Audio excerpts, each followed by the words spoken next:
Hi, Stuart Sutton, 1 Acre Plus Homes. Hope you're having a great day. We're going to talk about homes with swimming pools. Now, if you've had a swimming pool and you absolutely love it and always want to have one, this is going to be very interesting to you. If you don't care about having a swimming pool at all, this is going to be very interesting to you. And the reason is that, well, homes with swimming pools on an acre or more are a constant source of discussion. I'm going to share a little bit more about that here in just a few minutes. But take a look at what I'm talking about. This is probably going to be interesting to you either way.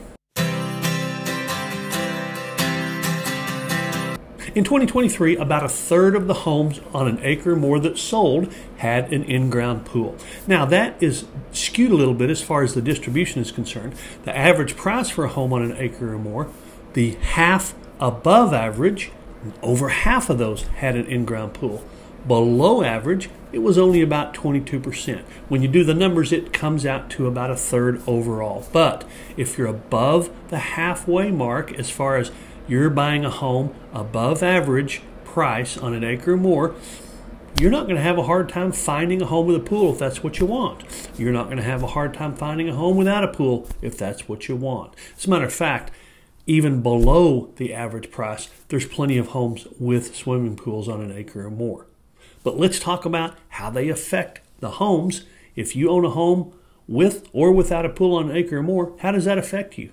Well, selling a home with pool or without pool, about the same success rate. In other words, the success rate that I measure, and I'm not sure you're going to hear anybody else discuss this, it's something I've paid very close attention to for many years. If 100 homes go on the market and 80 of those close, we have an 80% success rate. So you can kind of tell if 100 homes go on the market with a pool and 80 of those close, but another 100 go on the market without a pool and only 60 of those close, then we've got a very different success rate. However, homes with pools or without pools on an acre or more, the success rate is about the same. So it doesn't seem to matter if you have a pool or don't have a pool as far as what your chances are of getting your home sold and closed. Now, the average price of a home with a pool was well above the average price of a home without a pool. And the reason for that is very straightforward. More of the expensive homes have pools than the less expensive homes. So rather than get into you'll get X amount more for your pool, that's a little bit challenging when you're talking about this big of a price range. So we'll talk about that on another video. But suffice it to say, there is value in an in-ground swimming pool, and it is substantial, so you don't have to worry about that. But it is still true. You are better off financially buying a home that has a pool than installing a pool. It'll cost you much more to install a pool than it will to buy a home that already has a pool. Now, granted, there are some people that love the house they're going to buy and they know they're going to have to add a pool, and they're certainly willing to do that because they like the property that they're buying so much. And they want to design that pool just like they want it. Absolutely no problem whatsoever.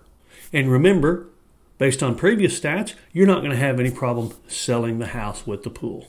As a matter of fact, good news, if you have a home with a pool, it sells faster than a home without a pool. Now, this seems to be one of the only really impactful stats. As I mentioned earlier, the success rate is about the same, but homes with pools do sell a little bit faster. Homes with pools don't get quite as close to asking. There's really not a good answer for why that is, but they do sell a little faster, but they don't get quite as close to asking price. So those two kind of weigh each other out. Neither one of them is a huge impact. So why did I even make this video? Well, I'll share a story with you. A client of mine told me that they had visited with more than one agent, and one of the agents had told them they'd have a lot better chance selling their home if they had a swimming pool. Even sort of alluded to maybe they could add one. Bottom line is, that's just not the case. I've heard many myths in the real estate business, especially in the 1 Acre Plus arena, that just aren't the case, and that's one of them. Because statistically, there's really no impact on whether you have a pool and don't have a pool as far as your chances to sell. So that's what videos like this are for, to sort of investigate myths or traditional thoughts that a lot of agents have. Because what she said was, you have a better chance of selling if you have a pool. Well, about 2/3 of the homes that sold last year didn't have a pool on an acre or more. So that statement just wasn't accurate at all. And even if she took a particular price range, only about half the homes in the higher price range had a pool. So take comfort. You have a pool, you don't have a pool, it's okay either way. Now I'm going to throw another video up for you. It's a very powerful secret. Probably hadn't heard it from anyone else. It does have a major impact whether you've got a pool or not. So take a look at that video. It's not very long, and it shares something with you that, well, kind of makes sense, but you probably haven't actually heard it as a home selling rule, and you will now. Subscribe if you like what you're hearing. Hope to see you in the next video.